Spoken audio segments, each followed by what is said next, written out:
वरहमतुल्लाहि वबरकातुहू। Dear students of class 9th, जैसे कि आपको पता है हम हिस्ट्री पढ़ रहे हैं और हमने फॉरेस्ट सोसाइटी और कॉलोनिज्म जो यूनिट था वही पढ़ रहे हैं। तो कल हमने देखा कि जो फॉरेस्ट लॉज जो इम्प्लीमेंट किए उससे जो कल्टीवेशन था, खासकर से जो शिफ्टिंग कल्टीवेशन, उस पर कैसा असर पड़ा। वो शिफ्टिंग कल्टीवेशन पूरी परमानेंटली बैन हो गई।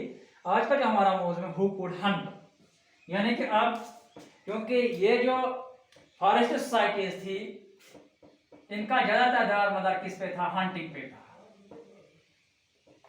शिकार करना या शिकार करने पे था। यानी कि जो फॉरेस्ट सोसाइटीज थी, एक तो इनकी वो old primitive type of cultivation थी जिसमें आप मिक्सर टाइप ऑफ कल्टीवेशन उनके पास थी। इसके अलावा बहुत सारे लोग जो थे उनका जो रोजी रोटी था वो हंटिंग पे था। उनका जो रोजी रोटी था वो किस पे था? हंटिंग पे था। लेकिन जब फॉरेस्ट लॉज इंप्लीमेंट किए गए, जब फॉरेस्ट लॉज इंप्लीमेंट किए गए तो ये फॉरेस्ट डेवलपर्स जो थे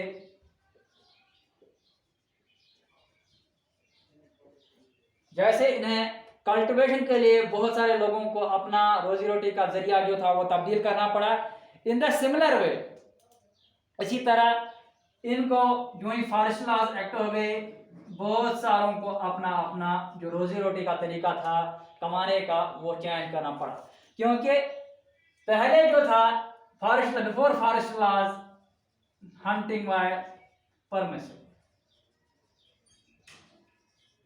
हंटिंग लोग ये लोग कर रहे हैं, किसकी हंटिंग कर रहे थे? कौन लोग कर रहे थे? People living near forest, people living near forest. ये क्या कर रहे थे? हंटिंग कर रहे थे, अपने खाने के लिए भी और अपने कारोबार के लिए या रोजी रोटी कमाने के लिए। लेकिन जो ही फॉरेस्ट लॉज अप्लाई हो गए तो क्या ये हंटिंग बैन हो गई। ये किन किन किन जानवरों की हंटिंग कर रहे थे? डियर्स, हिरन, पार्ट्रिज जिनको हम तीतर बोलते हैं कश्मीर में, पार्ट्रिज बना तीतर, and variety of small animals, और बहुत सारे स्मॉल एनिमल्स। यानी कि ये काम जो था हंटिंग का ये छोटे पैमाने पर हो रहा था। बिल्कुल भी अपने खाने पीने के लिए, खाने के लिए या रोजी रोटी के लिए ये थोड़ा थोड़ा काम कर रहे थे, हंटिंग कर रहे थे। लेकिन जब फॉरेस्ट लॉज आ गए, ये जो कस्टमरी था, रिवायती जो ये तरीका था हंटिंग का, customary practice was ban. Customary practice of hunting was banned after forest laws became effective। जो ही फॉरेस्ट लॉज जिस तरह शिफ्टिंग कल्टीवेशन पे बैन हो गई, इसी तरह इस हंटिंग पे बैन हो गई। यानी कि एक तरफ से कल्टीवेशन पे भी बैन हो गई, दूसरी तरफ से हंटिंग पे भी बैन। यानी कि जो प्लांटेशन का जो प्रोसीजर था उसको जिससे लोग रोजी रोटी कमाए थे वो भी तब्दील करने के लिए मजबूर हो गए। इसी तरह जो जिन लोगों का रोजी रोटी इस पे था, हंटिंग पे था, उन्हें भी अपना जो प्रोफेशन था वो तब्दील करना पड़ा। और जिन लोगों को हंटिंग के दौरान अब पकड़ा जाता था, were caught during hunting, people were caught during hunting, were punish, क्योंकि फॉरेस्ट लॉज ऑलरेडी मौजूद थे और इनको मारने के लिए अभी जानवर मारते और इनको पकड़ा जाया था तो उन्हें सजा दी जाती थी। कि इनको, इन फॉरेस्ट डेवलपर्स को, जहां फॉरेस्ट के नजदीक जो लोग रहते थे इनको क्या किया जाता था?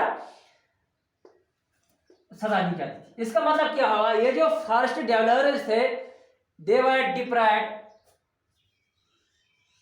deprived of their customary rights,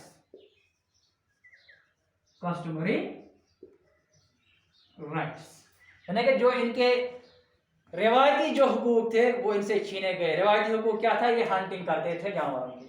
अब इसके बाद क्या हुआ? ये जो हंटिंग था, hunting became a game of sport।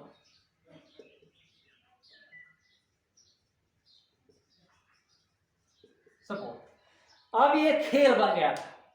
लेकिन खेल किन के लिए बन गया था? क्योंकि जो कोर्ट्स में या जो नोबल्स थे, हिंदुस्तान के जो नोबल्स थे, जो बरतानिया की पुश्तपनाही में अपना काम कर रहे थे, या जो कोर्ट्स में इनके कोर्ट्स में जो लोग काम कर रहे थे, इन्होंने इसको खेल बना लिया था।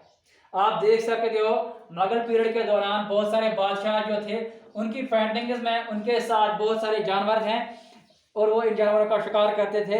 इन्होंने इसको अपनी तफरीह के लिए इस्तेमाल किया, यानी जानवरों का मारना अपनी तफरीह के लिए इस्तेमाल किया था। लेकिन ये जो अंडर कॉलोनियल रूल, इससे क्या हुआ, the now this hunting increased, the price of hunting increased but not for common people. अब ये नवाबों का खेल बन गया था कोर्ट्स में, यानी कि जो लोग मुख्तलिफ जगहों पे काम कर रहे थे, कोर्ट्स में काम कर रहे थे या बड़े बड़े ओहदों पे काम कर रहे थे, उनके लिए ये एक खेल तमाशा बन गया और वो आप बेतहाशा हंटिंग कर रहे थे जानवर की। ये जो बरताने वाले ये सोच रहे थे ये जो जानवर ये जो वाइल्ड एनिमल्स है, ये जो वाइल्ड एनिमल्स है, इनकी एक सोच थी, इससे इससे जो हिंदुस्तान का समाज है ये प्रिमिटिव माना जाता था, यानी कि ओल्ड एज, ये मॉडर्न नहीं है। इसलिए इन्होंने फैसला लिया इन जंगली जानवरों का सफाई किया जाए। इससे क्या होगा, ये जो सोसाइटी है ये मॉडर्न लगेगी। क्या लगेगी? Society modern. तो इन्हें यकीन हो गया था कि जंगली जानवरों के मारने से हम हिंदुस्तान को सिविलाइज करेंगे, यानी कि महज़ब बनाएंगे। अभी ये पुराने स्टेज में है, प्रिमिटिव स्टेज में है, कदीम लोग हैं, इनको इन चीज़ों का कोई अता पता नहीं है। हम इसको इस रिवायती मौके से निकालेंगे और इनको महज़ब कौम बनाएंगे। ये इनका अंग्रेज़ों का, ब्रिटिश वालों का ये तजिया था कि कैसे ये वाइल्ड एनिमल मारने से, क्योंकि वाइल्ड एनिमल जिस सोसाइटी में मौजूद होते हैं, इस सोसाइटी को कदीम सोसाइटी या हम कहते हैं रिवायती सोसाइटी तस्वर किया जाता था। इसलिए जब हम जंगली जानवरों को मारेंगे, खासकर जो डेंजरस होंगे, उससे क्या होगा, हिंदुस्तान सिविलाइज होगा, हिंदुस्तान ये महज़ब मुल्क बन जाएगा। लेकिन इनकी ये सोच बिल्कुल गलत थी। इससे क्या हुआ, इन्होंने क्या किया, इन बरताने वाले ब्रिटिश दे गिव रिवार्ड्स। अब जो जंगली जानवरों को मारता था इनको रिवार्ड्स देते थे। क्यों देते थे? ये इनका ये भी मानना था, ये जो कल्टिवेटर्स थे जो जंगलों में मुख्तलिफ किस्म के पेड़ पौधे लगाते थे, या प्लांटेशन हो रही है जंगलों के नजदीक, तो ये कहते ये जंगली जानवर उनकी लाइफ को थ्रेट है। These dangerous animals or wild animals are threat to the life of cultivators. ये इनकी फसलों को भी नुकसान पहुंचाएंगे और इनकी जिंदगियों को नुकसान पहुंचाएंगे। इसलिए बेहतर है कि इन्होंने क्या किया, लोगों को इनाम देना शुरू किया गया कि आप इन जंगली जानवरों को मार दीजिए। और कहा जाता है तकरीबन 80,000 tigers, 1.5 lakh leopards, 2 lakh Wolves, ये मारे गए कब से, बिटवीन 1875 एंड 1925। इसी के साथ हंटिंग ऑफ टाइगर, ये जो हंटिंग ऑफ टाइगर था, ये ऐसा लगना था कैसे कि ये एक ट्रॉफी जीती जाती, सपोर्टिंग ट्रॉफी, यानी कि खेल तमाशे में जीतने वाली एक ट्रॉफी जैसी थी। जो टाइगर को मारता था, टाइगर को हंट करता था, टाइगर को शिकार करता था, ऐसे माना जाता था कि किसी बंदे को खेल में एक ट्रॉफी दी गई है। कहा जाता है ये जो महाराजा सरगोजा, क्या है, महाराजा सरगोजा, इसने अकेले कितने टाइगर्स को मारा, 1157 एंड 2000 लिपर्ड्स। कब तक? Up to 1957, up to 19